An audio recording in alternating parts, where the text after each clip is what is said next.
जिब्रान ने कहीं कहा है कि एक रात, अंधेरी रात अमावस में एक छोटे से झोपड़े में बैठा, मिट्टी का एक दिया जला, टिमटिमाती थोड़ी सी रोशनी थी, द्वार के बाहर भी अंधकार था, भवन के पीछे के द्वार के बाहर भी अंधकार था, सब और अंधकार। बस उस छोटे से झोपड़े में वो दिए की थोड़ी सी रोशनी, और एक रात का पक्षी फड़फड़ाता हुआ झोपड़े के द्वार से प्रविष्ट हुआ। उसने 2 या 3 चक्कर झोपड़े के भीतर टिमटिमाती रोशनी में लगाए और पीछे के द्वार से बाहर हो गए। जिब्रान ने उस रात अपनी डायरी में लिखा कि उस पक्षी को अंधेरे से प्रकाश में 2 क्षण के लिए आते देखकर, फिर प्रकाश में 2 क्षण फड़फड़ाते देखकर और फिर गहन अंधकार में खो जाते देखकर मुझे लगा जीवन भी ऐसा ही है, अव्यक्त है, प्रारंभ में अव्यक्त है, बाद में 2 क्षण की व्यक्त की फड़फड़ाहट, 2 क्षण के लिए वो जो मैनिफेस्टेड है, वो जो प्रकट है, उसमें फूल खिलते हैं, पत्ते आते हैं, जीवन हंसता है, रोता है और फिर खो जाता है। अव्यक्त में अद्वैत है, पहले भी अंत में भी, दोनों ओर। मध्य में द्वैत, द्वैत ही नहीं है, अनेकत्व है, 2 ही नहीं है, अनेक, सब चीजें पृथक पृथक मालूम होती हैं। तो पूछ रहे हैं कि उस अपृथक को, उस अभिन्न को, उस एक को, उस अद्वय को, उस मूल को और आदि को मध्य के इन व्यक्त क्षणों में जानने का क्या कोई प्रयोग है? निश्चित ही है। एक वृक्ष के नीचे खड़े, पत्ते हवाओं में हिल रहे हैं, सूरज की रोशनी में पत्ते चमक रहे हैं, एक एक पत्ता अलग अलग मालूम होता है। और अगर पत्ते सचेतन हो जाएं, अगर एक एक पत्ता होश से भर जाए, तो सोच भी ना पाएगा कि पास का जो पड़ोसी पत्ता है वो और मैं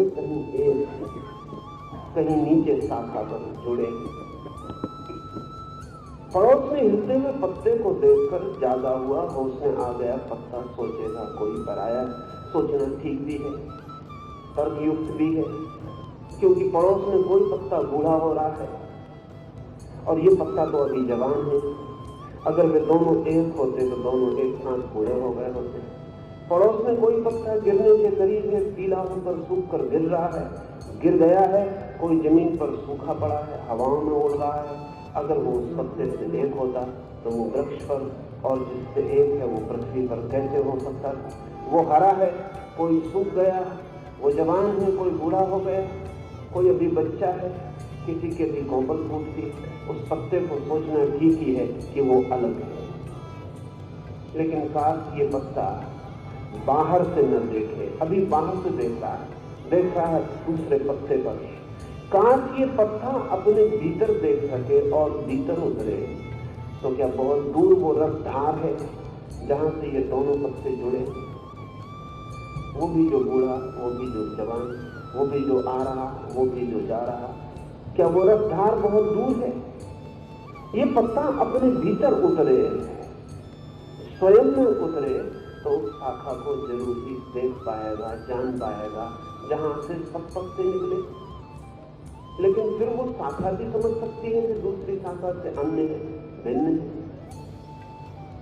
वो शाखा भी भीतर उतरे, तो उस वृक्ष को खोजने में बहुत कठिनाई नहीं जहां सभी शाखाएं जुड़ी। लेकिन वो वृक्ष भी सोच सकता है कि पड़ोस में खड़ा हुआ वृक्ष और है, अन्न है, लेकिन वो वृक्ष भी नीचे उतरे, तो क्या उस पृथ्वी को खोजना बहुत कठिन होगा जिससे वे दोनों वृक्ष जुड़े और एक ही रफ्तार से जीवन को पाते हैं? पृथ्वी भी सोचती होगी कि दूसरे ग्रह मंडल, तारे, चांद सूरज अलग है।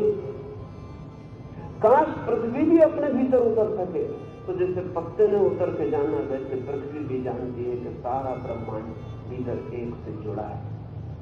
दो ही रास्ते हैं देखने के, एक रास्ता है जो तू से शुरू होता है और एक रास्ता है जो मैं से शुरू होता है। जो रास्ता तू से शुरू होता है वो अनेक के दर्शन में ले जाता है, जो रास्ता मैं से शुरू होता है वो एक के दर्शन में ले जाता है। जो तू से शुरू होता है वो अनमैनिफेस्टेड में नहीं ले जाएगा, वो अव्यक्त में नहीं ले जाएगा, वो व्यक्त में ही ले जाएगा। क्योंकि दूसरे के तू को हम बाहर से ही छू सकते हैं, उसकी आंतरिक गहराइयों में उतरने का कोई उपाय नहीं। हम उसके बाहर ही घूम सकते हैं, भीतर तो हम सिर्फ स्वयं के ही उतर सकते हैं। इसलिए प्रत्येक के भीतर वो सीढ़ी है जहां से वो उतर सकता है, वहां जहां अब भी अव्यक्त है। सब व्यक्त नहीं हो गया, सब कभी व्यक्त हो भी नहीं सकता। अनंत है अव्यक्त, क्योंकि जो अद्वैत है वो अनंत भी होगा और जो व्यक्त है वो सीमित भी होगा। व्यक्त की सीमा है, अव्यक्ति की कोई सीमा नहीं। जो अव्यक्त है वो अनंत है, वो अभी भी है। उस बड़े सागर पर बस एक लहर प्रकट हुई, उस लहर ने सीमा बना दी, वो सागर असीम। लेकिन अगर लहर दूसरी लहर को देखे तो सागर तक कभी न पहुंच पाएगी। दूसरी लहर से सागर तक पहुंचने का कोई भी उपाय नहीं है, क्योंकि दूसरी लहर के भीतर ही पहुंचने का कोई उपाय नहीं। हम सिर्फ अपने ही भीतर उतर सकते हैं और अपने ही भीतर उतर के सबके भीतर उतर सकते हैं। स्वयं में उतरना पहली सीढ़ी है, स्वयं में उतरते ही सर्व में उतरना हो जाता है। और ये बड़े मजे की बात है कि जो दूसरे में उतरता है उसको ही लगता है कि मैं हूं, और जो मैं में उतरता है उसे लगता है मैं नहीं हूं, सब है। मैं की सीढ़ी पर उतरते ही पता चलता है कि मैं एक हो गया, सर्व ही रह गया। लेकिन हम जीवन में सदा दूसरे से शुरू करते हैं, दी अदर, बस वो दूसरे से ही हम सब सोचते हैं। अपने को छोड़कर ही हम चलते हैं, उसको बात दिए जाते हैं। जन्मों जन्मों तक एक चीज को हम छोड़ते चले जाते हैं, निग्लेक्ट किए जाते हैं। एक चीज के प्रति हमारी उपेक्षा गहन, स्वयं को हम सदा ही छोड़कर चलते हैं। सब जोड़ लेते हैं, सब हिसाब में ले लेते हैं, बस वो एक जो अपना होना है उसे हिसाब के बाहर रख देते हैं।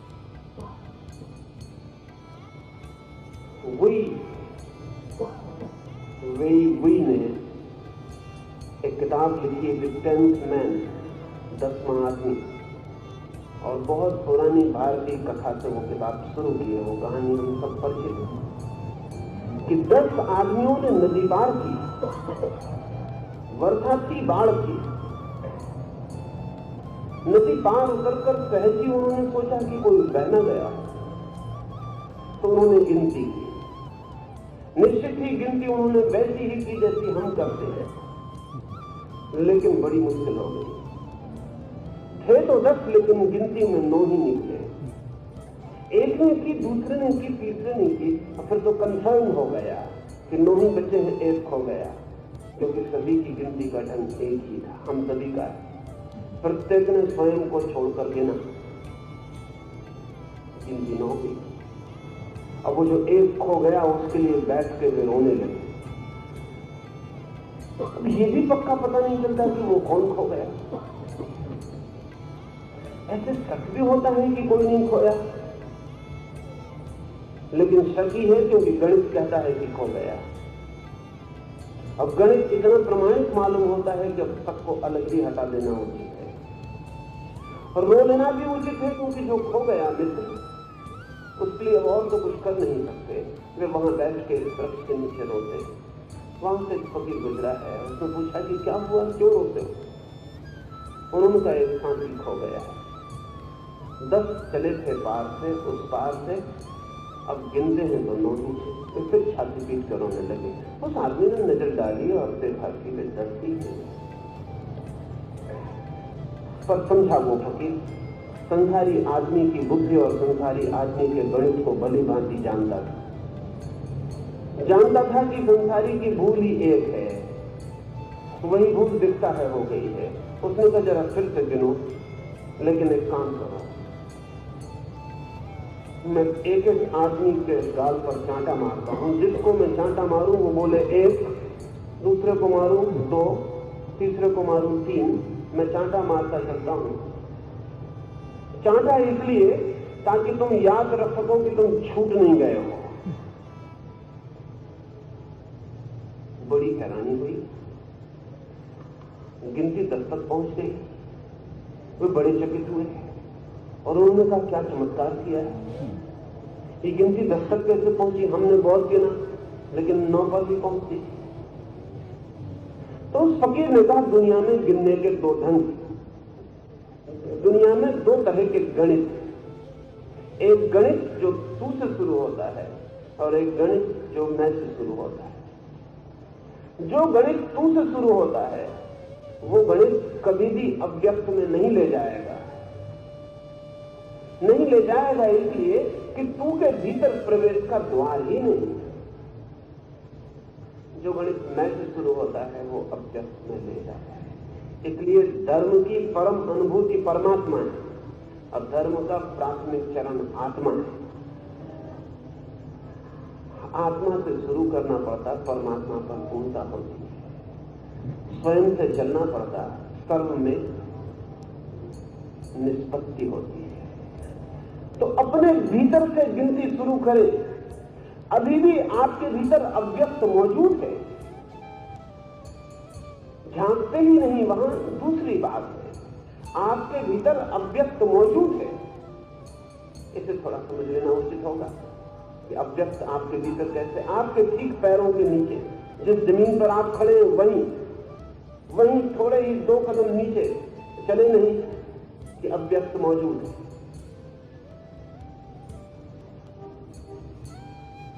कौन चला रहा है आपकी श्वास को? आप तो जरा बंद करके देखें तो पता चलेगा आप नहीं चला रहे। जरा रोके तो पता चल जाएगा आप नहीं चला रहे। श्वास धक्के देगी और चलेगी, तब आपको पता चलेगा आपके नीचे से भी कोई और गहरे में से चला रहा है। खून चल रहा है 24 घंटे, आप नहीं चला रहे। आपने कभी चलाया नहीं, चलाना पड़ता तो बहुत मुश्किल में पड़ जाते। वो काम ही इतना होता कि और कोई काम न बचता, और मिनट 2 मिनट भी चूक जाते, भूल जाते तो समाप्ति हो जाती। वो श्वास आदमी पर अगर होती चलाने की तो दुनिया में आदमी बचता नहीं, कभी का समाप्त हो गया हो। एक क्षण चूके की गए नहीं, आप सोए रहे, बेहोश पड़े रहे, शराब पिए पड़े रहे, वो श्वास चलती रहेगी, वो खून दौड़ता रहेगा। खाना तो आप खा लेते हैं, पचाता कौन? आप अभी तक बड़ी से बड़ी वैज्ञानिक प्रयोगशाला रोटी को खून में बदलने में समर्थ नहीं हो पाई। और वैज्ञानिक कहते हैं कि आदमी का छोटा सा पेट जो करता है, अगर किसी दिन हम समर्थ हुए तो कम से कम सैकड़ों मील जगह घेरे इतनी बड़ी फैक्ट्री और लाखों लोग काम करें, इतना इंतजाम एक आदमी के पेट में जो हो रहा है उसके लिए करना पड़ेगा। लेकिन फिर ये पक्का नहीं कि ये हो सकेगा। कौन चला रहा है उससे? आप। निश्चित ही एक बात पक्की है कि आप नहीं चला रहे। तो आपके भीतर अव्यक्त, आपके भीतर छिपी हुई कोई ताकत, आपके मैं की सीमा के पार। आप सोते हैं रोज, लेकिन इस भ्रांति में मत पड़ना कि आप सोते हैं, क्योंकि सोना कोई एक्ट नहीं है, कोई क्रिया नहीं। भाषा में है, भाषा से कोई लेना देना नहीं। सोना बिल्कुल ही क्रिया नहीं है, क्योंकि जिससे नींद नहीं आती उसको भली भांति पता है कि कितनी ही करवट बदलता है, कितने ही उपाय करता है, नहीं आती, नहीं आती, नहीं आती। सच तो यह है कि जितने उपाय करता है उतनी ही नहीं आती, और अगर कभी आती है तो उसके उपाय की वजह से नहीं आती, उपाय कर करके थक गया होता है तब आती। नींद ला नहीं सकते आप कि ले आए, कहां से आती है? आपके भीतर अव्यक्त से आती है। मनोवैज्ञानिक से पूछें तो उसे थोड़ी सी समझ मिली है उस अव्यक्त की, उसे वो अनकॉन्शियस कह रहा है, तो कह रहा अचेतन से आती है।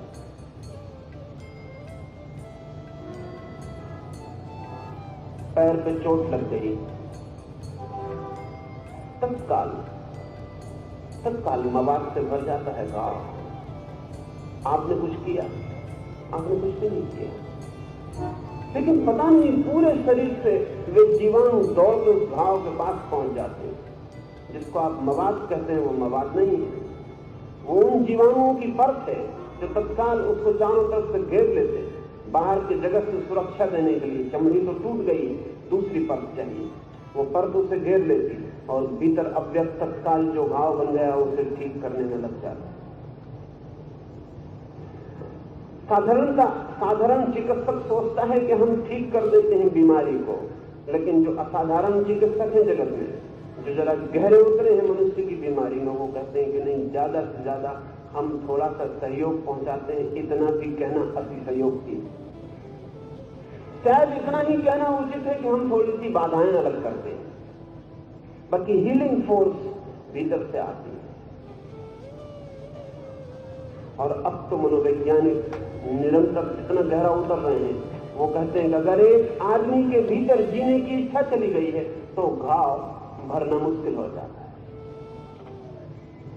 अगर एक आदमी के भीतर से जीवन की इच्छा चली गई है तो बीमारी को चिकित्सा ठीक नहीं कर पाती, क्योंकि अव्यक्त ने जीने की जो शक्ति थी वो देनी वापस कर दी, बंद कर दी। बूढ़े आदमी के शरीर में कोई बुनियादी फर्क नहीं हो गए होते हैं, लेकिन अव्यक्त सिकुड़ने लगता है, वो शक्ति वापस लौटने लगती है, उतार शुरू हो गया। अगर हम अपने भीतर थोड़ा सा झांकें तो हमें पता चलेगा कि हम जहां जी रहे हैं वो शायद किसी एक बहुत बड़ी ऊर्जा का ऊपरी शिखर है, और उस शिखर से ही हम परिचित हैं, उसके पीछे हम बिल्कुल परिचित नहीं। उसके पीछे अव्यक्त अभी भी मौजूद, सभी व्यक्त घटनाओं के पीछे अव्यक्त मौजूद, सभी दृश्य घटनाओं के पीछे अदृश्य मौजूद है, सभी चेतन घटनाओं के पीछे अचेतन मौजूद है, सभी दिखाई पड़ने वाले जगत के रूप के पीछे अरूप मौजूद। जरा रूप की परत में गहरे उतरे, कैसे उतरे, क्या करें? दूसरे को भूलें, बहुत कठिन। आंख बंद करें तो भी दूसरा ही याद आता है, आंख बंद करें तो भी दूसरा ही दिखाई पड़ता है, आंख बंद करें तो भी दूसरे से ही मिलना होता रहता है। दूसरे से ऑब्सेस है, दूसरे से रुकन है, दूसरा है कि पीछा छोड़ता ही नहीं, बस चित्त में घूमता ही चला जाता है। ये जो दूसरे की भीतर भीड़ है, इसे विदा करें। विदा करने का उपाय है इस भीड़ के प्रति साक्षी का भाव करें। भीतर आंख बंद करके वो जो दूसरों के प्रतिबिंब हैं उनके साक्षी पर रह जाएं। देखते रहें, कुछ कहें मत, न पक्ष लें न विपक्ष लें, न प्रेम करें न घृणा करें, न किसी चित्र को कहें कि आओ, न किसी चित्र को कहें कि जाओ, बस बैठे रह जाएं और देखते रहें, देखते रहें, देखते रहें। धीरे धीरे चित्र विदा होने लगते हैं, क्योंकि जिन मेहमानों को आधी पे देखता ही रहे वो मेहमान ज्यादा देर नहीं टिक सकते। मित्रता दिखाए तो भी टिक सकते हैं, शत्रुता दिखाए तो भी आ सकते हैं, कुछ भी ना दिखाए तो बुद्ध ने एक सूत्र दिया है, उपेक्षा, इंडिफरेंस, बस रह जाए, कुछ भी ना दिखाए, न पक्ष न विपक्ष, तो धीरे धीरे दूसरे के चित्र बिखर जाते हैं, विचार खो जाते हैं। और जिस क्षण भी दूसरे के चित्र नहीं होते, उसी क्षण स्वयं के होने का बोध पहली दफा उतरता है। जिस क्षण दूसरा आपके भीतर मौजूद नहीं है, उसी क्षण अचानक आपको अपनी प्रेजेंस का, अपने होने का अनुभव टूटता है। कहीं से कोई झरना फूट पड़ता है, जैसे पत्थर रखा था दूसरे का झरने के ऊपर, वो हट गया और झरने की धारा फूट पड़ी। आप पहली दफे अपनी प्रेजेंस को, अपने होने को, अपने अस्तित्व को अनुभव करते हैं और अव्यक्त में यात्रा शुरू हो जाती है। उसके आगे आपको कुछ नहीं करना है, जैसे एक आदमी छत से कूद जाए तब तो ठीक, कूदने के पहले पूछे कि मैं एक छत से कूद तो जाऊंगा, लेकिन फिर जमीन तक आने के लिए क्या करूंगा, तो हम कहेंगे तुम कुछ करना ही मत, बाकी काम जमीन कर ले। तुम छत से कूद भर जाना, बाकी काम जमीन पे छोड़ देना। वो बड़ी कुशल, उसका ग्रेविटेशन, उसकी अपनी कशिश, अपना गुरुत्वाकर्षण वो तुम्हें खींच लेगी। तुम सिर्फ एक कदम छत से उठा लेना, बस दूसरे से एक कदम उठा लें आप, बाकी अव्यक्त खींच लेगा।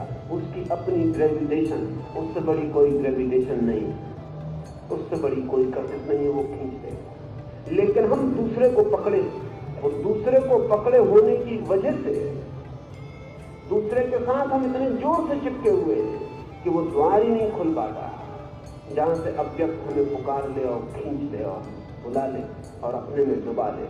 और एक बार अव्यक्त में डूब कर लौटे तो फिर दूसरे में भी वही दिखाई पड़ेगा जो स्वयं में दिखाई पड़ा, क्योंकि दूसरा हम वहीं तक जानते हैं जितना हम स्वयं को जानते हैं। जिस दिन आपको अपने भीतर अव्यक्त दिखाई पड़ जाएगा, वो इटर्नल एबिस, वो अंतहीन खाई अव्यक्त की अपने भीतर मुंह खोल के दिखाई पड़ जाएगी, उस दिन प्रत्येक आंख में और प्रत्येक चेहरे में वही अव्यक्त दिखाई पड़ना शुरू हो जाएगा। फिर पत्ते में और फूल में और आकाश में सब तरफ उस अव्यक्त की मौजूदगी अनुभव होने लगती है।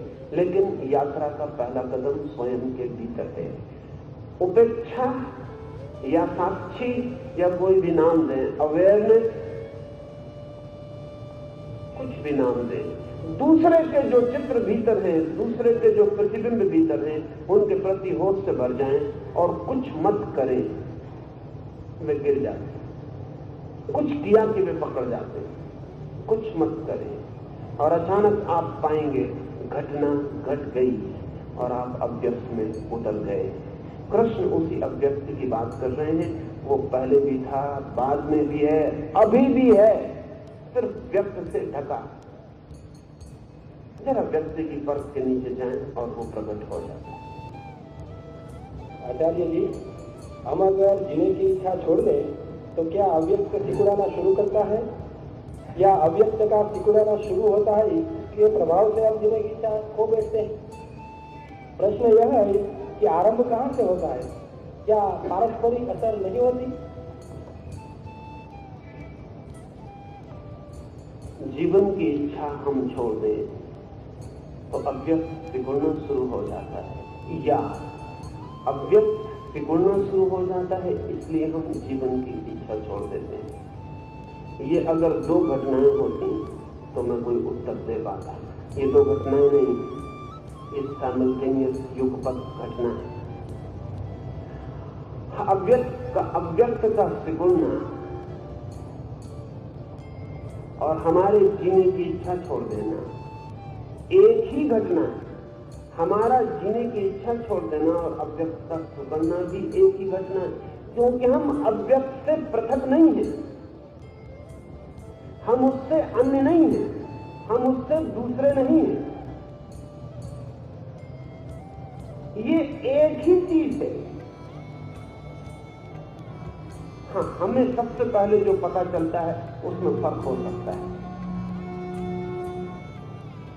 अस्तित्व में दोनों एक चीज है, पता चलने में फर्क हो सकता है। एक आदमी को पहले पता चल सकता है कि मेरी जीवन की इच्छा मर जाती, एक आदमी को पता चल सकता है कि मेरी तो इच्छा कोई मरी नहीं है, लेकिन भीतर कुछ सिकुड़ना शुरू हो गया। ये आदमियों पर निर्भर करेगा कि उनको कहां से शुरुआत होगी। अगर कोई आदमी निरंतर अहंकार में ही जिया है तो उसकी प्रतीति और होगी, और कोई आदमी निरंतर निरअहंकार में जिया है तो उसकी प्रतीति और होगी। वो प्रतीति अहंकार के अस्तित्व पर निर्भर करेगी, घटना के अस्तित्व पर नहीं। घटना तो एक ही है, घटना एक ही है, वो घटनाएं दो नहीं। लेकिन हम तो अहंकार में ही जीते हैं। इसलिए साधारणतः जब जीवन सिकुड़ना शुरू होता है, अस्तित्व जब डूबना शुरू होता है, तो हमें ऐसा ही लगता है बूढ़े आदमी कहते हुए सुने जाते हैं कि अब जीने की कोई इच्छा न रही, अब जीना नहीं चाहते, अब तो मौत ही आ जाए तो अच्छा। लेकिन अभी भी वे ये कह रहे हैं कि अब जीने की कोई इच्छा न रही, जैसे कि अपनी इच्छा से अब तक जीते। लेकिन सब चीजों को अपने से बांध कर देखा है, तो इसको भी अपने से ही बांध के वो देखेंगे। हमारी स्थिति करीब करीब ऐसी ही है। मैंने सुना है कि जगन्नाथ के रथ में रथ यात्रा चल रही है, हजारों लोग रथ को नमस्कार कर रहे हैं। एक कुत्ता भी रथ के आगे हो गया, उस कुत्ते की अकड़ देखते ही बनती। ठीक कारण है, सभी उसको नमस्कार कर रहे हैं। जो भी सामने आता है एकदम चरणों में गिर जाता है, सामने जो भी आ जाता है चरणों में गिर जाता है। उस कुत्ते की अकड़ बढ़ती चली जाती। फिर पीछे लौट कर देखता है तो पता चलता है कि सामने ही नहीं स्वागत हो रहा है, पीछे भी रथ चलता है।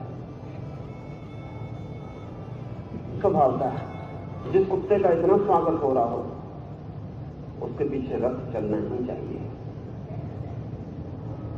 ये रथ कुत्ते के पीछे चल रहा है, ये लोग कुत्ते को नमस्कार कर रहे हैं। हमारा अहंकार करीब करीब जीवन की घटनाओं और पीछे अव्यक्त के चलने वाले रथ के बीच में इस कुत्ते की हालत में होता है। सब नमस्कार इस मैं को होते हैं, सब पीछे से घटने वाली घटनाएं इस मैं को होती। लेकिन कौन इस कुत्ते को समझा है, कैसे समझा है?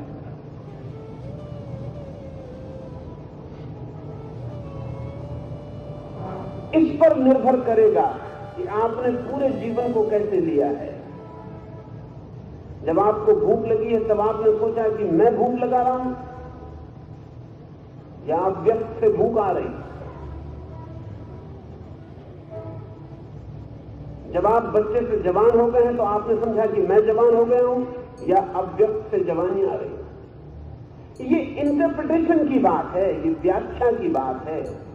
घटना तो वही है, जो हो रही है वही हो रही है, लेकिन कुत्ता अपनी व्याख्या करने को तो स्वतंत्र है। रथ चल रहा है, नमस्कार रथ को की जा रही है, लेकिन कुत्ते को व्याख्या करने से तो नहीं रोक सकते कि नमस्कार मुझे हो रही, रथ मेरे लिए चल रहा है। आदमी जो व्याख्या कर रहा है उसी से सभी कुछ अहंकार केंद्रित हो जाता है। अन्यथा अहंकार को छोड़े तो फिर दो बातें नहीं रह जाती, एक ही बात रह जाती। क्योंकि हम भी अव्यक्त के ही हिस्से हैं। हम अगर अलग होते तब उपाय भी था, हम भी अव्यक्त के ही हिस्से। हम भी जो कर रहे हैं वो भी अव्यक्त ही कर रहा है। हम भी जो सोच रहे हैं वो भी अव्यक्त ही सोच रहा है। हम भी जो हो रहे हैं वो भी अव्यक्त ही हो रहा है। जिस दिन हमें ऐसा दिखाई पड़ेगा उस दिन ये सवाल नहीं बनेगा, लेकिन अभी बनेगा, क्योंकि हमें लगता है कुछ हम कर रहे हैं। कुछ हम कर रहे हैं वो मनुष्य की व्याख्या है। उसी व्याख्या में अर्जुन उलझा है, इसलिए पीड़ित तो परेशान है। वो ये कह रहा है कि मैं मारूं, इन सबको मैं काट डालूं, नहीं ये सब मेरे हैं, मैं ये ना करूंगा, इससे तो बेहतर है कि मैं भाग जाऊं। लेकिन भागना भी वो करेगा, मारना भी वही करेगा। वो कर्ता को नहीं छोड़ पाएगा, वो मैं की व्याख्या नहीं छोड़ पा रहा। कृष्ण अगर कुछ भी कह रहे हैं तो इतना ही कह रहे हैं कि तू जो व्याख्या कर रहा है मैं के केंद्र से, वो केंद्र ही झूठा है, वो केंद्र कहीं है ही नहीं। उस केंद्र के ऊपर तू जो सब समर्पित कर रहा है वहीं तेरी भूल हुई जा रही है। लेकिन हमें सब चीजें दो में टूटी हुई दिखाई पड़ती हैं। ये श्वास मेरे भीतर आती है, फिर दूसरी श्वास बाहर जाती है। ये दो श्वासें हैं या एक श्वास? कोई पूछ सकता है कि मैं श्वास को बाहर निकालता हूं इसलिए मुझे श्वास भीतर लेनी पड़ती, या चूंकि मैं श्वास भीतर लेता हूं इसलिए मुझे श्वास बाहर निकालनी पड़ती। तो हम कहेंगे भीतर आना और बाहर जाना एक ही श्वास के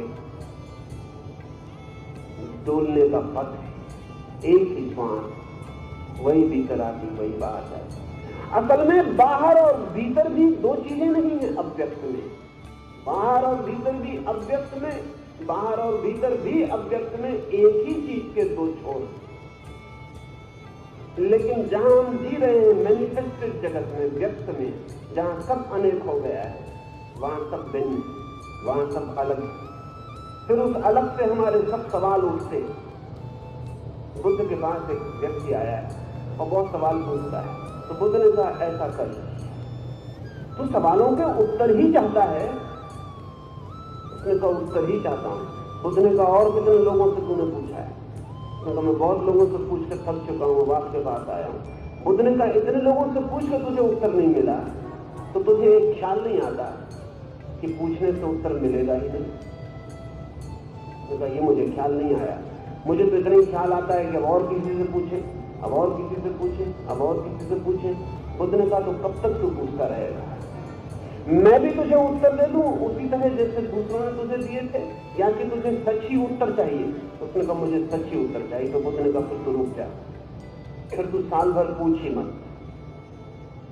उनका बिना पूछे उत्तर कैसे मिलेगा? बुद्ध ने कहा तू प्रश्न छोड़, साल भर बाद पूछना, साल भर पूछ ही मत, साल भर सोच ही मत, साल भर बात ही मत कर, साल भर मौन ही हो जा। लेकिन इससे क्या होगा? उसने कहा ये बुद्ध ने कहा कि साल भर बाद ठीक इसी दिन पूछ लेना। जब बुद्ध ने उससे ये कहा कि ठीक इसी दिन पूछ लेना, तो एक भिक्षु वृक्ष के नीचे बैठा था, खिलखिला के हंसने लगा। उस आदमी ने उस भिक्षु से पूछा हंसते हैं आप, क्या बात है, हंसने की क्या बात है? उस भिक्षु ने कहा पूछना हो तो अभी पूछ लेना, क्योंकि इसी धोखे में हम भी पड़े, हम साल बिता चुके। फिर साल भर बाद खुद ही जान लेते हैं तो पूछने को बचता नहीं। पूछना हो तो अभी पूछ लेना, नहीं तो फिर पूछ ही ना पाओ। ये बुद्ध बड़े धोखेबाज। मैं भी इसी धोखे में पड़ा और पीछे मुझे पता चला कि और लोग भी इस धोखे में पड़े। बुद्ध ने कहा मैं अपने वचन पर अडिग रहूंगा, अगर साल भर बाद तू पूछेगा तो मैं उत्तर दूंगा। साल बीत गई, फिर वही दिन आ गया और बुद्ध ने उस आदमी को कहा कि मित्र खड़े हो जाओ, प्रश्न पूछ लो। वो हंसने लगा। उसने कहा कि जाने दें, बेकार की बातचीत में कोई सार नहीं। पर बुद्ध ने कहा वादा था मेरा, तो मैं तुम्हें याद दिला देता हूं, पीछे मत कहना कि मैंने धोखा दिया। उसने कहा कि नहीं, आप उस दिन उत्तर देते तो ही धोखा होता, क्योंकि जब मैं चुप हुआ तब मैंने देखा कि सारे प्रश्न विचार से निर्मित थे, क्योंकि विचार ने अस्तित्व को खंड खंड में तोड़ा हुआ था और अस्तित्व था अखंड। और जब मैं भीतर निर्विचार हुआ और मैंने पाया कि सारे प्रश्न झूठे थे, क्योंकि तोड़ के खड़े किए गए थे। उस अव्यक्त में, उस अखंड में सब प्रश्न गिर जाते हैं, लेकिन व्यक्त में सब प्रश्न उठते हैं। तो या तो हम प्रश्न पूछते रहे तो जिंदगी दर्शन शास्त्र बन जाती, और या हम भीतर उतरे तो जिंदगी धर्म बन जाती है। और अधर्म धर्म के खिलाफ उतना नहीं है जितना फिलोसफी, जितना दर्शन धर्म के खिलाफ, क्योंकि वो विचार और विचार और विचार में लेकर चला जाता और हर विचार चीजों को तोड़ता चला जाता है। आखिर में सब चीजें टूट जाती, प्रश्न ही प्रश्न रह जाते, कोई उत्तर नहीं बचता। भीतर उतरे, वहां एक ही है, वहां दो नहीं है, और जहां दो नहीं है वहां प्रश्न नहीं हो सकता। प्रश्न के लिए कम से कम दो का होना जरूरी, कम से कम पूछा जा सके, इसके लिए कम से कम दो का होना जरूरी है। वो जो पहले था अव्यक्त, वो जो बाद में रह जाएगा, वो अभी भी उसमें उतरना, उसमें डूबना ही मार्ग है।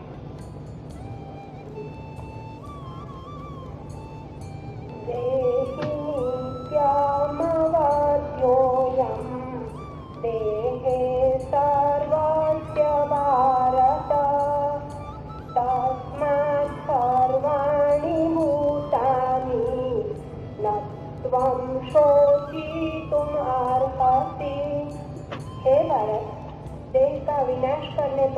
इस आत्मा का कभी विनाश नहीं होता, इसलिए इन शरीरों के लिए तुम्हें शोक नहीं करना चाहिए।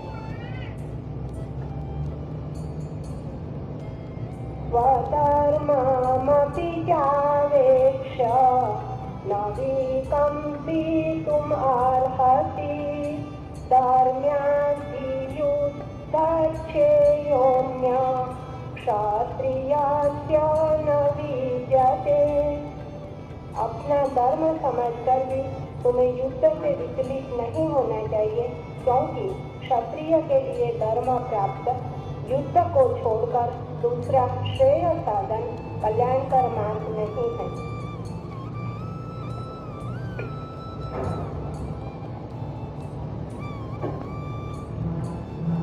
कृष्ण अर्जुन को कहते हैं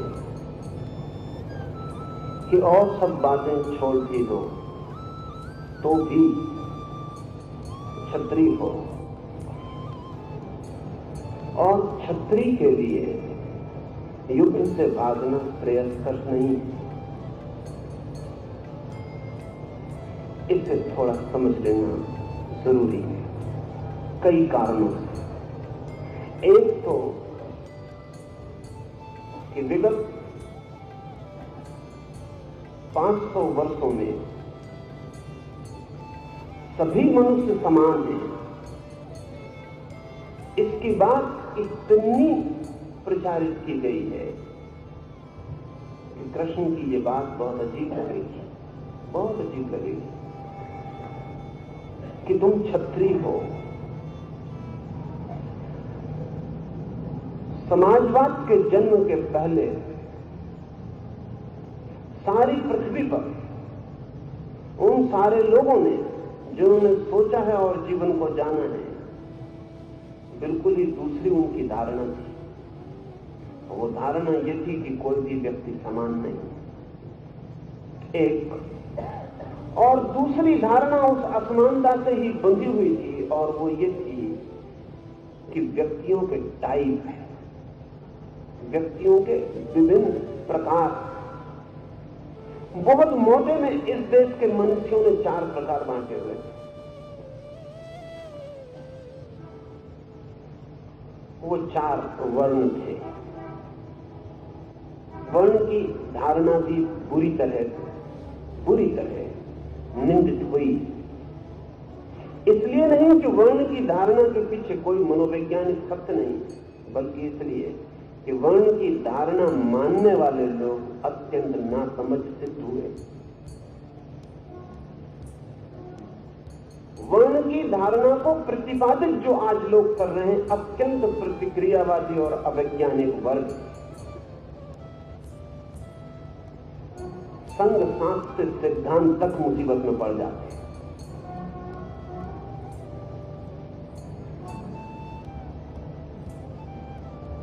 इसलिए आज बड़ी मुश्किल पड़ती है बात कि कृष्ण का ये कहना कि तू क्षत्रिय है। जिस दिन ये बात कही गई थी उस दिन ये मनोवैज्ञानिक सत्य बहुत स्पष्ट था। अभी जैसे जैसे पश्चिम में मनोविज्ञान की समझ बढ़ती है, वैसे वैसे ये सत्य फिर पुनः स्थापित होता जाता है। कार्ल गुस्ताव जुंग ने फिर आदमी को 4 टाइप में बांटा। फिर और आज अगर पश्चिम में किसी आदमी की भी मनुष्य के मनुष्य में गहरी से गहरी पैठ है तो वो जुंग की है। उसने फिर 4 हिस्सों में बांट दी कि नहीं, आदमी एक ही टाइप के नहीं है। पश्चिम में जो मनोविज्ञान का जन्मदाता है फ्रायड, उसने तो मनोवैज्ञानिक आधार पर समाजवाद की खिलाफत की। उसने कहा कि मैं कोई अर्थशास्त्री नहीं हूं, लेकिन जितना ही मैं मनुष्य के मन को जानता हूं उतना ही मैं कहता हूं कि मनुष्य असमान। इन इक्वालिटी इज द फैक्ट, और इक्वालिटी एक सिर्फ झूठी कहानी, पुरानी कथा है। समानता है नहीं, हो नहीं सकती, क्योंकि व्यक्ति व्यक्ति बुनियाद में बहुत भिन्न है। इन भिन्नताओं की अगर हम बहुत मोटी रूपरेखा बांटे तो इस मुल्क ने कृष्ण के समय तक बहुत उस मनोवैज्ञानिक सत्य को विकसित कर लिया और हमने 4 वर्ण बांटे। 4 वर्णों में राज है, और जहां भी कभी मनुष्यों को बांटा गया है तो 4 से कम में नहीं बांटा गया और 4 से ज्यादा में नहीं बांटा गया। जिनने भी बांटा है, इस मुल्क में ही नहीं, इस मुल्क के बाहर भी कुछ कारण दिखाई पड़ता है, कुछ प्राकृतिक तथ्य मालूम होता है पीछे।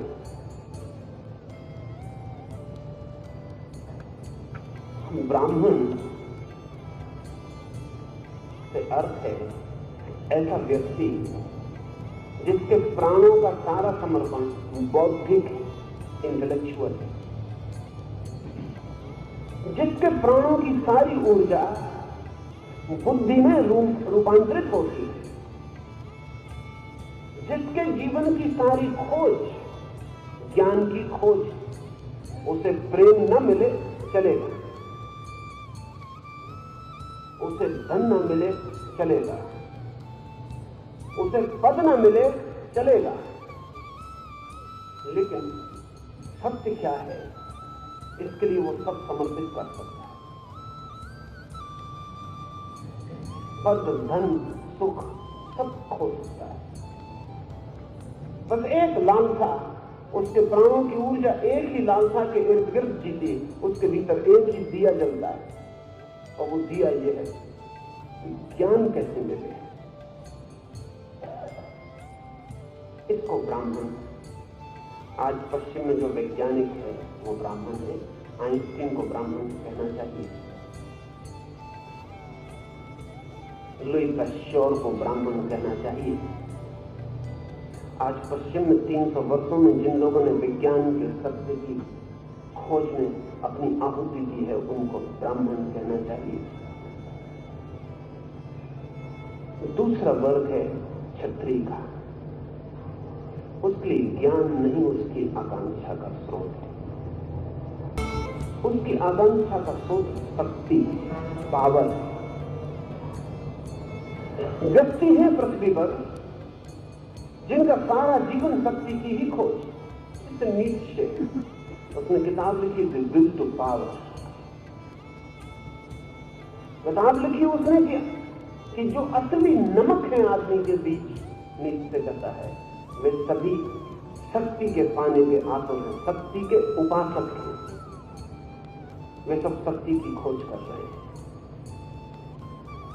इसलिए नीचे ने कहा कि मैंने श्रेष्ठतम संगीत सुने, लेकिन जब सड़क पर चलते हुए सैनिकों के पैरों की आवाज और उनकी चमकती हुई संगीत रोशनी मुझे दिखाई पड़ती, इतना सुंदर संगीत मैंने कोई नहीं सुना। ब्राह्मण को यह आदमी पागल मालूम पड़ेगा कि संगीत की चमकती हुई दाल में कहीं कोई संगीत होता कि सिपाहियों के एक साथ पड़ते हुए कदमों की चाप में कोई संगीत होता है। संगीत तो होता है कंटेम्पलेशन में, चिंतना में, आकाश के नीचे वृक्ष के पास बैठकर तारों के संबंध में सोचने में।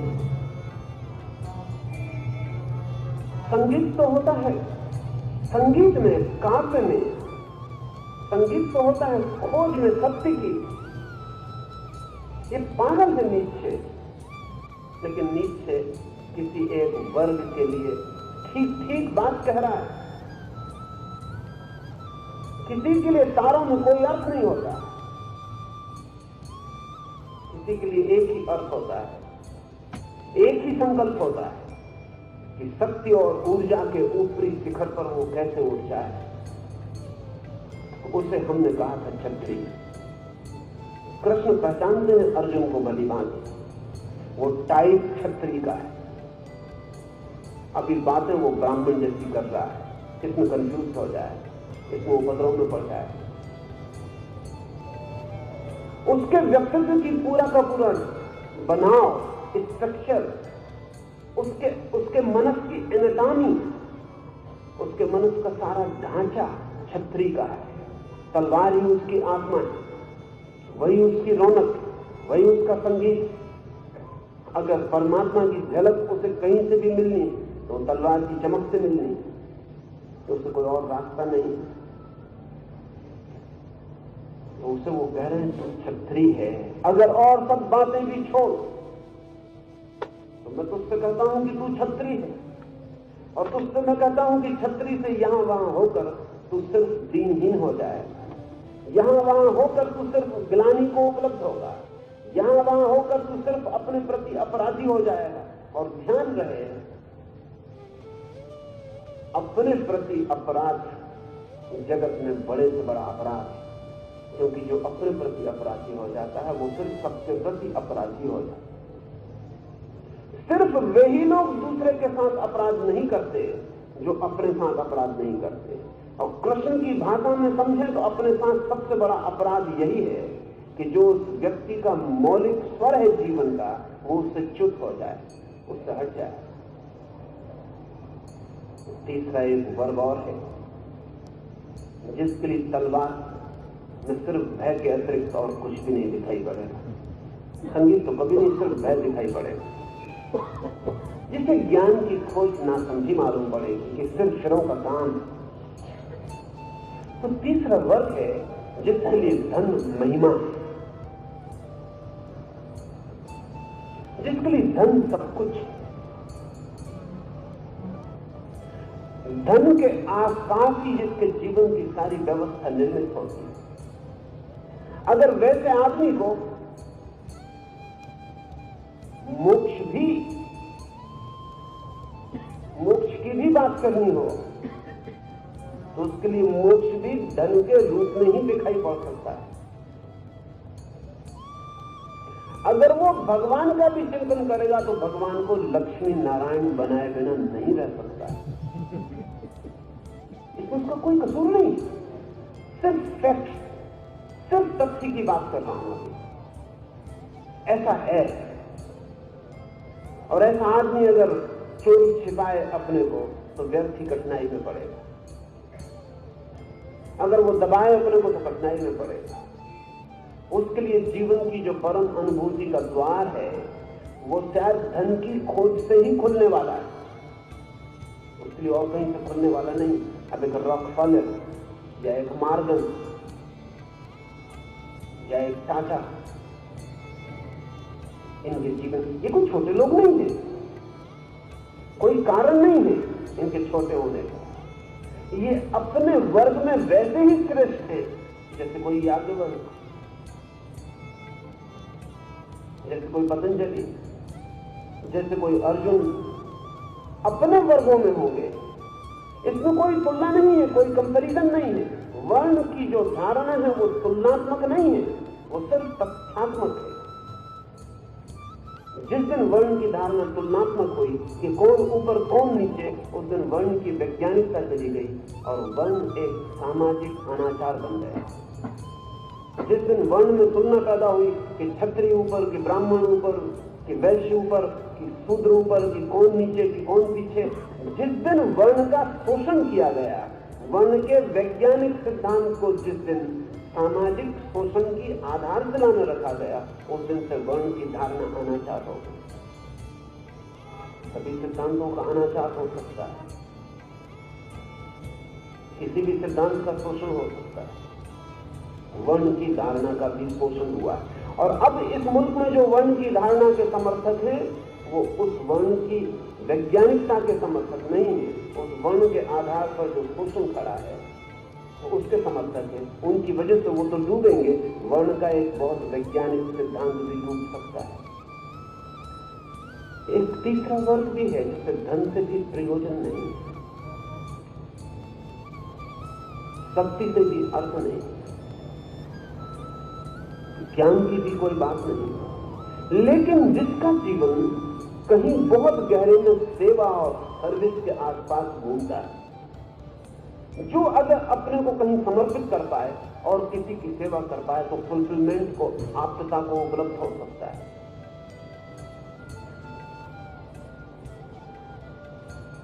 ये जो चार वर्ग हैं इनमें कोई नीचे ऊपर नहीं है। ऐसे 4 मोटे विभाजन।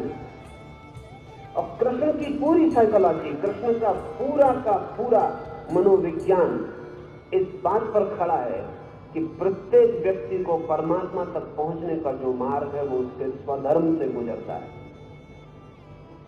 स्वधर्म का मतलब हिंदू नहीं, स्वधर्म का मतलब मुसलमान नहीं, स्वधर्म का मतलब जैन नहीं, स्वधर्म का मतलब उस व्यक्ति का जो वर्ण है, और वर्ण का जन्म से कोई संबंध नहीं। लेकिन संबंध निर्मित हो गया। हो जाने के पीछे बहुत कारण थे, वो मैं बात करूंगा। हो जाने के पीछे कारण थे, वैज्ञानिक ही कारण थे। संबंध था नहीं जन्म के साथ वर्ण का, इसलिए फ्लूइडिटी थी और कोई विश्वामित्र यहां से वहां हो भी जाता था। संभावना थी कि एक वर्ण से दूसरे वर्ण में यात्रा हो जाए, लेकिन जैसे ही ये सिद्धांत ख्याल में आ गया और इस सिद्धांत की परम प्रामाणिकता सिद्ध हो गई कि प्रत्येक व्यक्ति अपने वर्ण से ही, अपने स्वधर्म से ही सत्य को उपलब्ध हो सकता है, तो एक बहुत जरूरी बात पैदा हो गई, और वो ये कि ये पता कैसे चलेगी कौन व्यक्ति कौन वर्ण का है अगर जन्म से पैदा हो। तो शायद ऐसा भी हो सकता है कि एक आदमी जीवन भर कोशिश करे और पता ही न लगा पाए कि वो किस वर्ण का है, उसका क्या है झुकाव, वो क्या होने को पैदा हुआ है, ये पता ही कैसे चलेगा। तो फिर सुगम ये हो सकता है कि अगर जन्म से कुछ निश्चय किया जा सके, लेकिन जन्म से निश्चय किया कैसे जा सके? कोई आदमी किसी के घर में पैदा हो गया, इससे तय हो जाए? कोई आदमी किसी के घर में पैदा हो गया ब्राह्मण के घर में, तो ब्राह्मण हो जाए? जरूरी नहीं, लेकिन बहुत संभावना है, प्रोबेबिलिटी ज्यादा है, और उस प्रोबेबिलिटी को बढ़ाने के लिए, सर्जन करने के लिए बहुत से प्रयोग किए गए। तो बड़े से बड़ा प्रयोग ये था कि ब्राह्मण को एक सुनिश्चित जीवन व्यवस्था दी गई, एक डिसिप्लिन दी गई। ये डिसिप्लिन इसलिए दी गई कि इस आदमी को या इस स्त्री को जो नई आत्मा अपना गर्भ की तरह चुनेगी, वो उस आत्मा को बहुत स्पष्ट हो जाना चाहिए कि उसके टाइप से मेल खाता है कि नहीं खाता।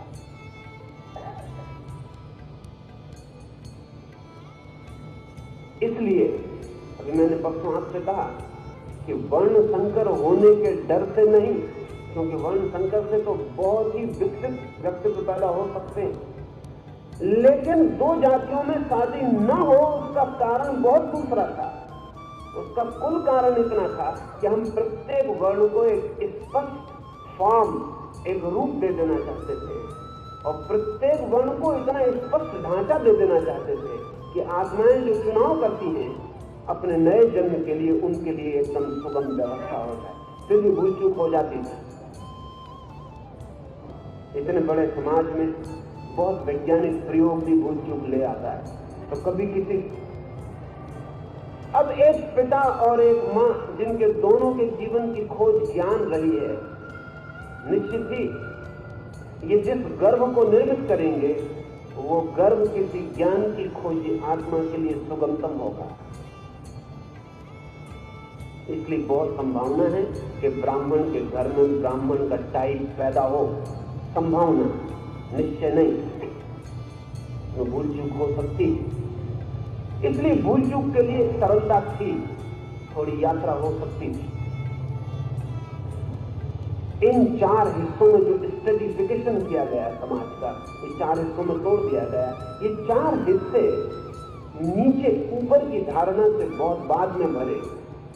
पहले तो एक बहुत वैज्ञानिक, एक बहुत मनोवैज्ञानिक प्रयोग था जो इनके बीच किया गया, ताकि आदमी पहचाना जा सके कि उसके जीवन का मौलिक पैशन उसके जीवन की मौलिक वासना क्या है, क्योंकि वो उसी वासना से यात्रा करके निर्वासना तक पहुंच सकता है।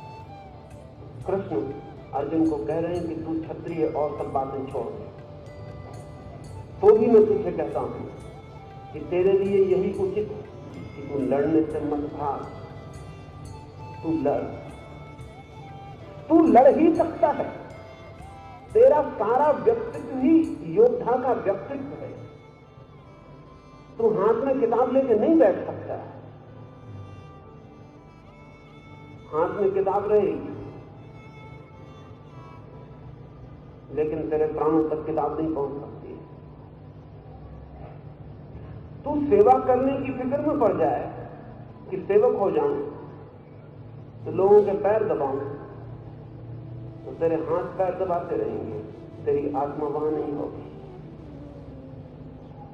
तू धन कमाने में लग जा तो तू रुपए इकट्ठा करता रहेगा, लेकिन रुपए तेरे लिए निर्मूल्य होंगे, उनके मूल्य नहीं होगा। मूल्य रुपए में नहीं होता, मूल्य व्यक्ति के वर्ण में होता है, उससे रुपए में आता है। मूल्य रुपए में नहीं होता, मूल्य व्यक्ति के वर्ण में होता है। अगर वैश्य के हाथ में रुपया आ जाए तो उसमें मूल्य होता है। क्षत्रिय के हाथ में रुपए का इतनी मूल्य हो सकता है वो तलवार खरीद ले, इससे ज्यादा मूल्य नहीं होता। इंट्रिंसिक वैल्यू नहीं होती रुपए की क्षत्रिय के हाथ में। हाँ, एक्सटर्नल वैल्यू हो सकती कि तलवार खरीद ले। एक ब्राह्मण के हाथ में रुपए का कोई मतलब नहीं होता, कोई मतलब ही नहीं होता, ठीकरा होता है। इसलिए ब्राह्मण रुपए को ठीकरा कहते रहेंगे। वैश्य की समझ में कभी नहीं आता कि बात क्या है, ये हो नहीं सकता। तो दिखाई पड़ेगा इस जगत में कुछ चल नहीं सकता, पैसा ही सब कुछ चला रहा है। इसलिए अब तक दुनिया में जो भी व्यवस्थाएं बनी हैं वे भी गहरे में वर्ण की ही व्यवस्थाओं के रूपांतरण है। अब तक पृथ्वी पर कोई भी व्यवस्था ब्राह्मण की नहीं बन सकी, संभावना है आगे। आज जो पश्चिम में बहुत बुद्धिमान लोग मेरिटोक्रेसी की बात कर रहे हैं, गुणतंत्र की, कभी ऐसा वक्त आ सकता है कि जगत में ब्राह्मण की व्यवस्था हो। शायद वैज्ञानिक इतने प्रभावशाली हो जाएंगे आने वाले 50 सालों में कि राजनीतिकों को अपने आप जगह खाली कर देनी पड़े। अभी भी बहुत प्रभावशाली हो गए। अभी भी एक वैज्ञानिक ऊपर निर्भर करता है बड़े से बड़ा युद्ध कि कौन जीतेगा। अगर आइंस्टीन जर्मनी में होता तो जीत का हिसाब और होता, आइंस्टीन अमेरिका में था तो हिसाब और हो गया। हिटलर को अगर कोई भी भूल चूक पछताती होगी अभी भी नरक में, तो उसे एक ही भूल चूक पछताती होगी, इस यहूदी को भाग जाने दिया, वही गलती होगी। ये एक आदमी पे इतना बड़ा निर्णय होगा, ज्ञान निर्णायक होता जा रहा है। हाँ, क्षत्रिय दुनिया में हुकूमत कर चुके हैं, वैश्य आज अमेरिका में हुकूमत कर रहे, शूद्र आज रूस और चीन में हुकूमत कर रहे। शूद्र यानी प्रोलेटेरिएट, शूद्र यानी वो जिसने अब तक सेवा की थी लेकिन बहुत सेवा कर चुका, वो कहता हटो अब हम मालिकियत भी करना चाहते। लेकिन ब्राह्मण के हाथ में भी कभी आ सकती व्यवस्था, संभावना बढ़ती जाती है, क्योंकि क्षत्रियों के हाथ में जब तक व्यवस्था रही सिवाय तलवार चलने के कुछ भी नहीं हुआ।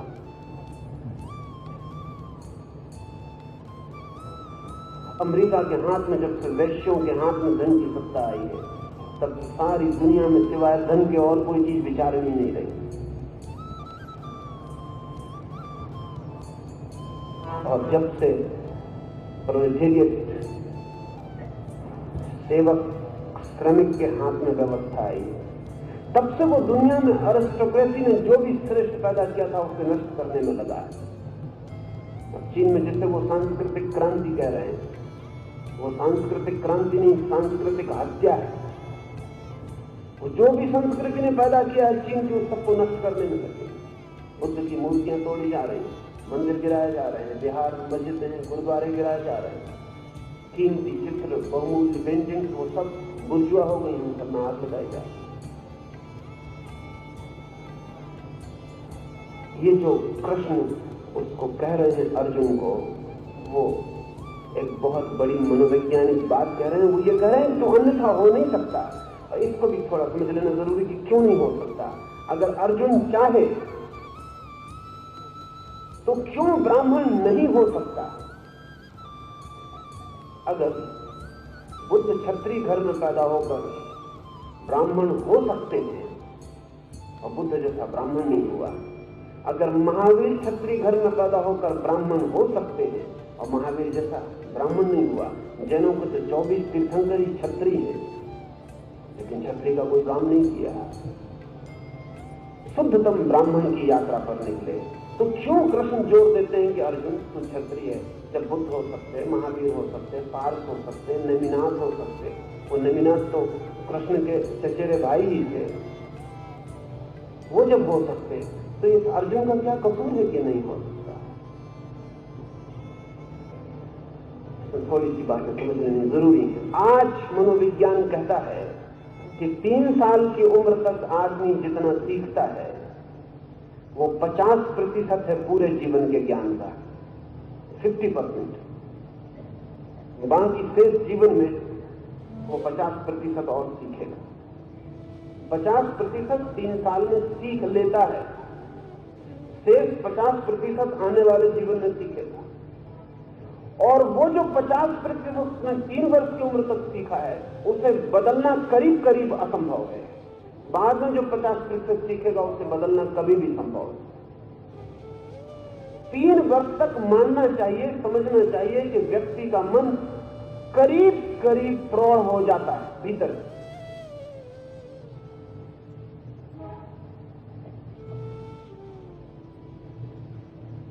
अगर बुद्ध और महावीर क्षत्रिय घरों में पैदा होकर भी ब्राह्मण की यात्रा पर निकल जाते हैं तो उनके लक्षण बहुत बचपन से साफ। बुद्ध को एक प्रतियोगिता में खड़ा किया गया है कि हरिण को निशाना लगाएं, तो वो इंकार कर देते। इस अर्जुन ने कभी ऐसा नहीं किया। ये अब तक निशाने लगाता रहा है। इसकी सारी यात्रा अब तक क्षत्रिय की ही यात्रा है। आज अचानक आकस्मिक एक क्षण में ये कहने लगा कि नहीं, तो इसके पास जो व्यक्तित्व का ढांचा है वो पूरा का पूरा ढांचा ऐसा नहीं है कि बदला जा सके। उसकी सारी तैयारी, सारा शिक्षण, सारी कंडीशनिंग बहुत व्यवस्था से क्षत्रिय के लिए हुई। आज अचानक वो भाग नहीं सकता।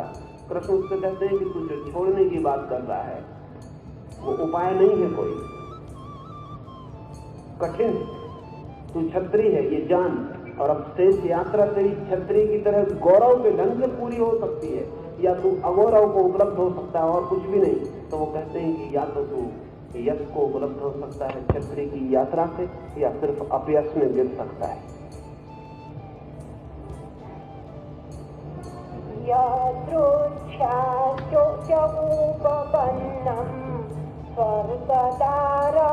स्वर्गदारमपावृतं सुखिनः क्षत्रिया पार्थ लभन्ते युद्धमीदृशम्।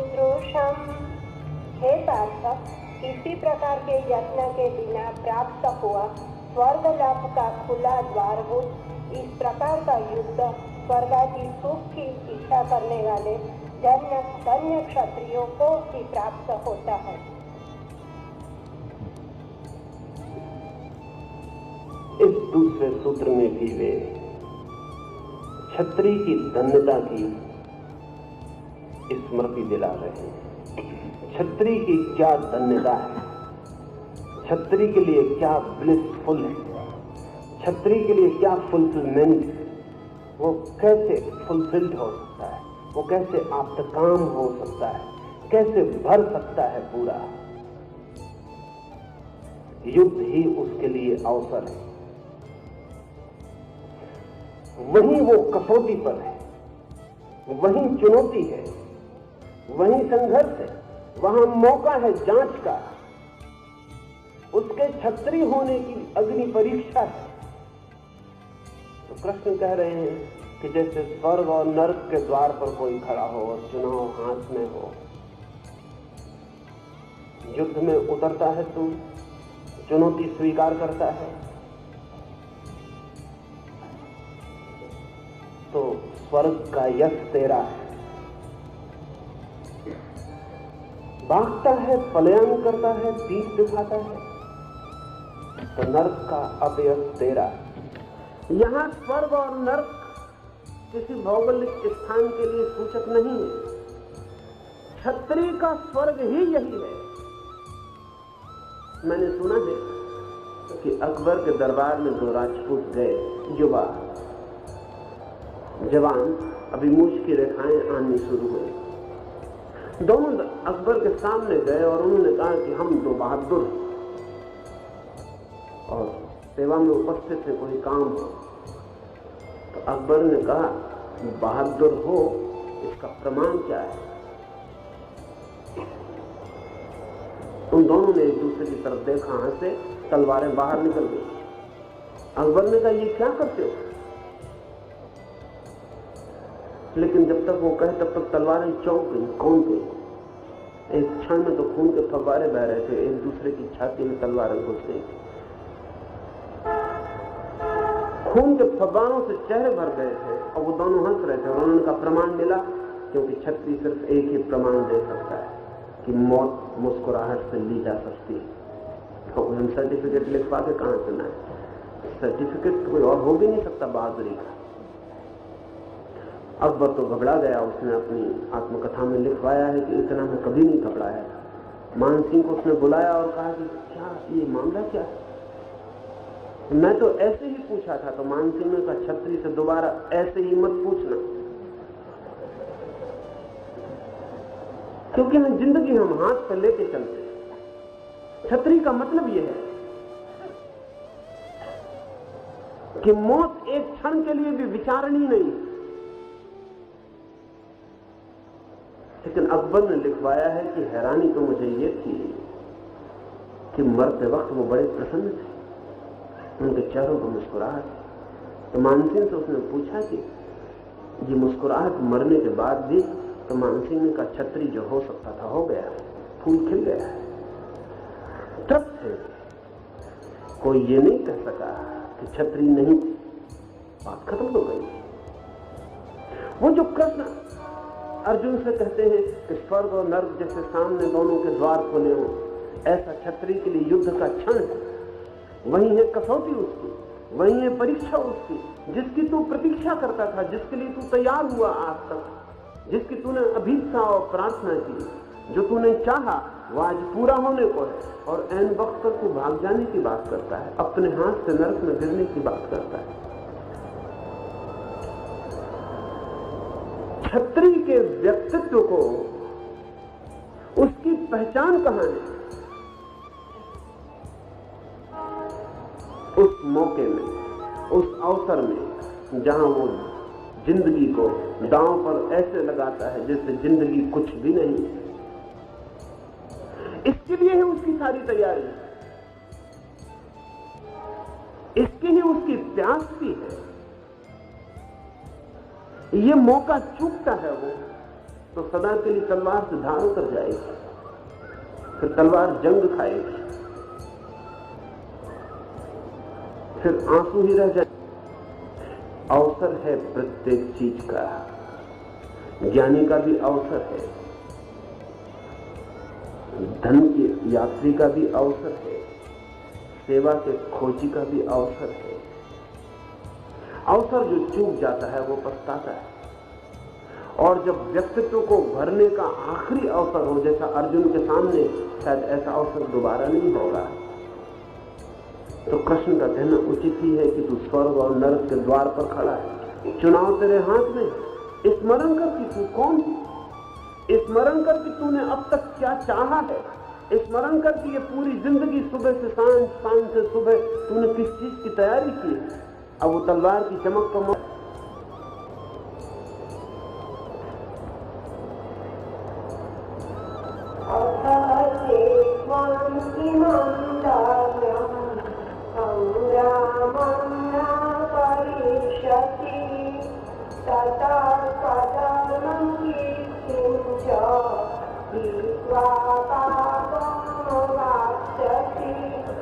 यदि तुम इस धर्मशास्त्र सम्मत युद्ध को नहीं करोगे तो अपने धर्म और स्त्री को चौपट कर काट के भागी होएंगे।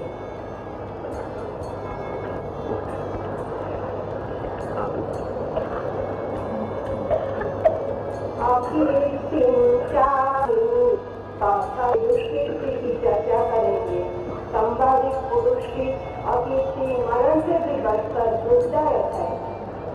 वही भगदत्त आदि महारथी जब सोचेंगे कि भय के मारे अर्जुन युद्ध से भाग गया, पहले जिनके द्वारा तुम अत्यधिक संभावित थे इस समय वे ही तुम्हारा अपमान करेंगे।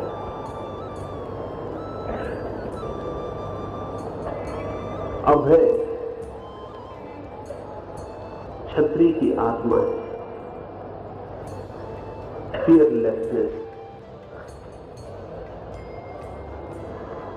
कैसा भी भय न पकड़े उसके मन को, से कपाए ना, कैसा भी भय हो मृत्यु का ही सही, तो भी उसके भीतर हलन चलन ना हो। एक छोटी सी कहानी आपसे कहूं, उससे ख्याल आ सके। सुना है मैंने कि चीन में एक बहुत बड़ा धनुर्धर हुआ।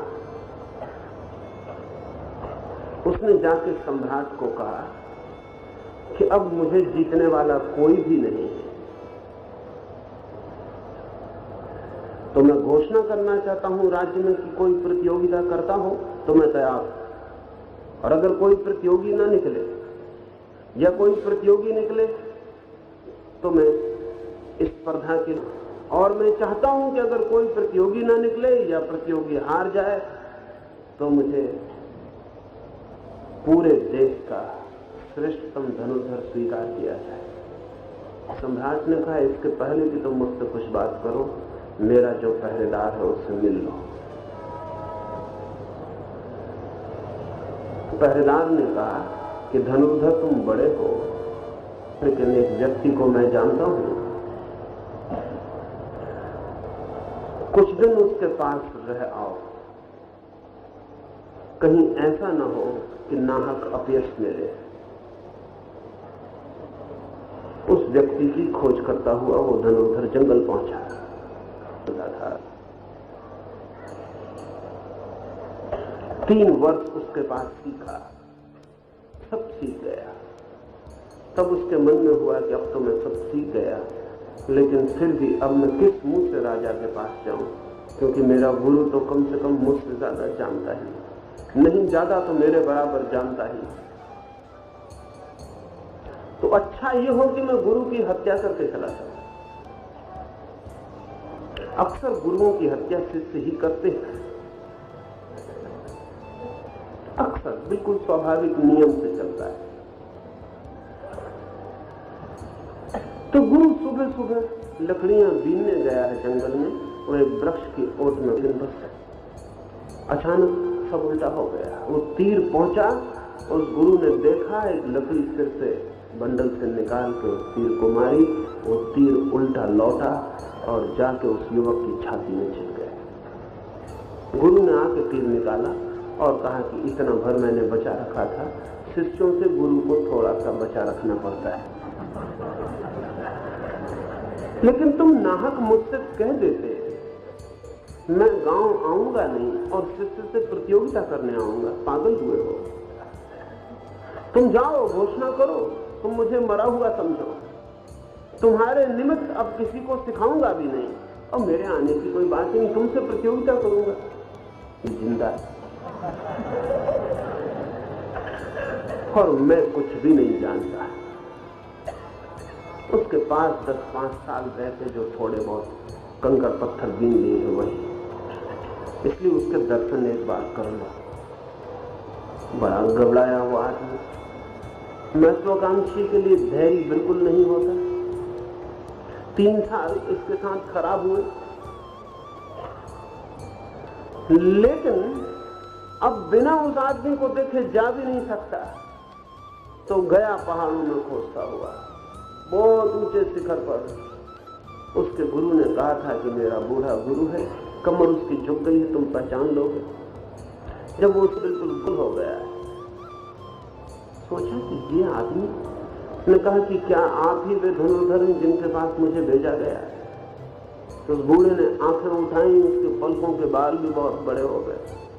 बामुश्किल आंखें खोल कर उसने देखा और कहा, हाँ ठीक है, कैसे आए हो, क्या चाहते हो? उसने कहा, मैं भी एक धनुर्धर हूं। तो वो बूढ़ा हंसने लगा। उसने कहा, अभी धनुष बाण साथ लिए हो? कैसे धनुर्धर? क्योंकि जब कोई कला में पूर्ण हो जाता है तो ये व्यर्थ का बोझ नहीं ढोता है। जब वीणा बजाने में वीणा वादक पूर्ण हो जाता तो वीणा तोड़ देता है, क्योंकि फिर वीणा पूर्ण संगीत के मार्ग पर बाधा बन जाती, कगार पर गया जहां नीचे हजारों फीट का गड्ढ है। वो बूढ़ा आगे बढ़ने लगा, वो धनुर्धर पीछे खड़ा रह गया। वो बूढ़ा आगे बढ़ा और उसके पैरों की उंगलियां पत्थर के बाहर झांकने लगी, उसकी झुकी हुई गर्दन खाई में झांकने लगी। उसने कहा कि बेटे और पास आओ, इतने दूर क्यों रुक गए हो? उसने कहा, लेकिन वहां तो मुझे बहुत डर लगता है। आप वहां खड़े ही कैसे?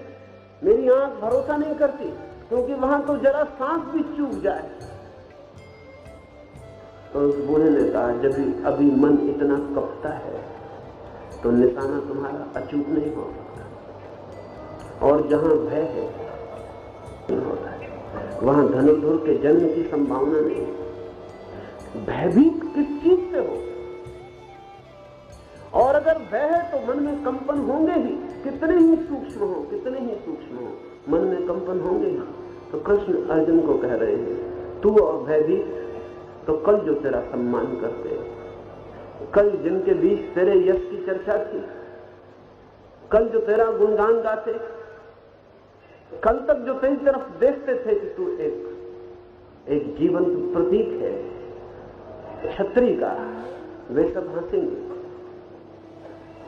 अपयश की चर्चा हो जाएगी, कीर्ति को धप्पा लगेगा।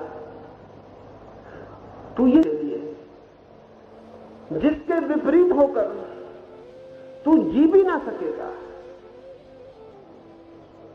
कीर्ति के शिखर के गिरते ही तू श्वास भी ना ले सकेगा। और ठीक कहते हैं कृष्ण, अर्जुन जी नहीं सकता, क्षत्रिय मर सकता है गौरव, लेकिन पलायन करके गौरव से जी नहीं सकता। वो क्षत्रिय होने की संभावना नहीं नहीं। तो कृष्ण कहते हैं, जो तेरी संभावना है उसके विपरीत जाकर तू पछताएगा, उससे विपरीत जाकर तू सब खो देगा। ये ख्याल में ना लग सकता है कि कृष्ण क्या युद्धखोर है, वारमांगा है? लग सकता है कि युद्ध की ऐसी उत्तेजना, युद्ध के लिए ऐसा प्रोत्साहन, तो भूल हो जाएगी अगर आपने ऐसा सोचा। कृष्ण सिर्फ एक मनस्शास्त्री है, अर्जुन की पोटेंशियलिटी को समझते, अर्जुन क्या हो सकता है ये समझते, और अर्जुन क्या होकर तृप्त हो सकता है ये समझते, और अर्जुन क्या होने से चूक जाए तो सदा के लिए दुख और विषाद को उपलब्ध हो जाएगा, और अपने ही हाथ नरक में आत्मघात सारी दुनिया में। मनस्शास्त्र के सामने जो गहरे से गहरा सवाल है वो यही कि हम प्रत्येक बच्चे को उसकी संभावना, उसकी पोटेंशियलिटी बता सकें, वो क्या हो सकता है। सब अस्त व्यस्त है। रविन्द्रनाथ के पिता रविन्द्रनाथ को कवि नहीं बनाना चाहते, कोई भी पिता नहीं बनाना चाहेगा। मैंने तो सुना है कि महाकवि निराला के घर एक रात एक छोटी सी बैठक चलती, पंत थे सुमित्रानंदन, महादेवी थी। बैठने वाले महाराज को भी पूछा कि ठीक तो हो, सब ठीक तो है? उसने कहा, और तो सब ठीक है महाराज, लेकिन मेरा लड़का किसी तरह उसे ठीक करे, बर्बाद हुए जा रहा है। तो मैत्री शरण ने पूछा, क्या हुआ तुम्हारे लड़के, क्या गुंडा बदमाश हो गया? चोर लफंगा हो गया। उसने कहा कि नहीं, मेरा लड़का कवि हो गया। इन सब कवियों पे क्या गुजरी होगी पता नहीं। रविन्द्रनाथ के पिता भी नहीं चाहते थे कि कवि हो जाए लड़का। सब चेष्टा की, पढ़ाया लिखाया, बड़ी धुआंधार पूरा परिवार। रविन्द्रनाथ के घर में एक किताब रखी है जोड़ा सांको भवन में। बड़ा परिवार था, बहुत बच्चे थे, 100 लोग थे घर में। हर बच्चे के जन्मदिन पर उस किताब में उस बच्चे के संबंध में घर के सब बड़े बूढ़े भविष्यवाणियां लिखते थे। उस किताब में रविन्द्रनाथ के सारे भाई बहन काफी थे, दर्जन भर, सबके संबंध में बहुत अच्छी बातें लिखी हैं। रविन्द्रनाथ के संबंध में किसी ने अच्छी बातें नहीं लिखी। रविन्द्रनाथ की मां ने खुद लिखा है कि रवि से हमें कोई आशा नहीं। सब लड़के बड़े होनहार, कोई प्रथम आता है, कोई गोल्ड मेडल लाता है, कोई यूनिवर्सिटी में चमकता है। ये लड़का बिल्कुल गैर चमकता है। नाथ के उन सब चमकदार भाइयों के नाम क्या थे? वो अचानक कहीं खो गए। मनोविज्ञान इस समय बहुत व्यस्त है कि ये जो जगत इतना दुखी मालूम पड़ रहा है, इसका बहुत बुनियादी कारण जो है वो डिस्प्लेसमेंट है। हर आदमी जो हो सकता है वो नहीं हो पा रहा है, वो कहीं लगा दिया गया। और एक चम्हार है, वो प्रधानमंत्री हो गया। एक प्रधानमंत्री होना चाहिए, वो कहीं जूते बेच रहा है। सब अस्त व्यस्त है। किसी को भी पता भी तो नहीं है कि वो क्या हो सकता है। धक्के हैं बिल्कुल। उसने बेटे को इंजीनियर होना चाहिए, तो बाप भी क्या कर सकता है, उसे कुछ भी तो पता नहीं है। इसलिए आज सारी दुनिया में मनोवैज्ञानिक इस बात के लिए आतुर है कि प्रत्येक बच्चे की पोटेंशियलिटी की खोज ही मनुष्यता के लिए मार्ग बन सकती है। वो जो कृष्ण कह रहे हैं वो युद्ध की बात नहीं कह रहे हैं, भूल के भी मत समझ लेना। ये इससे बड़ी भ्रांति पैदा होती है। कृष्ण जब ये कह रहे हैं तो ये बात स्पेसिफिकली, विशेष रूप से अर्जुन के टाइप के लिए निवेदित। ये बात अर्जुन की जो संभावना है उस संभावना के लिए उत्प्रेरित है। ये बात हर किसी के लिए नहीं है, ये हर कोई के लिए नहीं है। वो कुछ लोगों के लिए सार्थक है। अगर पूरे मुल्क को पकड़ ले तो खतरा है। कृष्ण ने हिंसा की बात कही, वो अर्जुन के लिए सार्थक है, और कुछ लोगों के लिए बिल्कुल सार्थक है। पूरे मुल्क को पकड़ ले तो खतरा है। लेकिन भूल निरंतर हो जाती, वो निरंतर ये हो जाती कि हम प्रत्येक सत्य को जनरलाइज कर देते, उसको सामान्य नियम बना देते हैं। कोई सत्य व्यक्त जगत में सामान्य नियम नहीं। अव्यक्त जगत की बात छोड़े, व्यक्त जगत में, मैनिफेस्टेड जगत में सभी सत्य सशर्त, उनके पीछे शर्त। ध्यान रखेंगे पूरी समय छत्तीस है, जिसके जीवन में कोई और स्वर नहीं रहा है, न हो सकता है, जिसकी आत्मा जो हो सकती है, कृष्ण उसके पीछे बिल्कुल लाठी लेके पड़ गए कि तू वही हो जा जो तू हो सकता है। वो भाग रहा है, वो बचाव कर रहा है, वो डर रहा है, वो भयभीत हो रहा है, वो 25 तर्क खोज रहा है। कृष्ण युद्धखोर नहीं है। कृष्ण अर्जुन से कह रहे हैं, और आप भूल के भी ये मत समझ लेना कि सबके लिए अर्जुन से कहा गया सबके सत्य है, इसको भूल के मत समझ लेना। एक ही बात सत्य है, उससे है। गीता की इस किताब को अगर महावीर पढ़े तो भी पढ़ के महावीर ही होंगे, अर्जुन नहीं हो जाएंगे, क्योंकि वो राज समझ जाएंगे कि मेरी पोटेंशियलिटी क्या है, वो मेरी यात्रा है। इस किताब को बुद्ध पढ़े तो दिक्कत नहीं आएगी जरा भी। वो कहेंगे बिल्कुल ठीक, मैं अपनी यात्रा पर जाता हूं, जो मैं हो सकता हूं। प्रत्येक को जाना है अपनी यात्रा पर जो वो हो सकता है, और प्रत्येक को खोज लेना है व्यक्त जगत में कि मेरे होने की क्या संभावना है।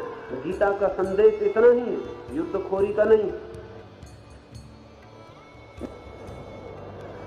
गैर युद्धखोर को लगता है बिल्कुल गलत, युद्ध करवाने की बात कर रहे हैं। कृष्ण का युद्ध से लेना देना ही नहीं है। जब मैं ऐसा कहूंगा तो आपको जरा मुश्किल होगी, लेकिन मैं फिर पुनः कहता हूं, कृष्ण को युद्ध से लेना देना नहीं।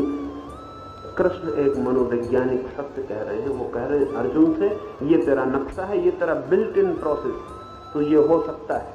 इससे अन्यथा होने की चेष्टा में सिवाय अपयश, असफलता, आत्मघात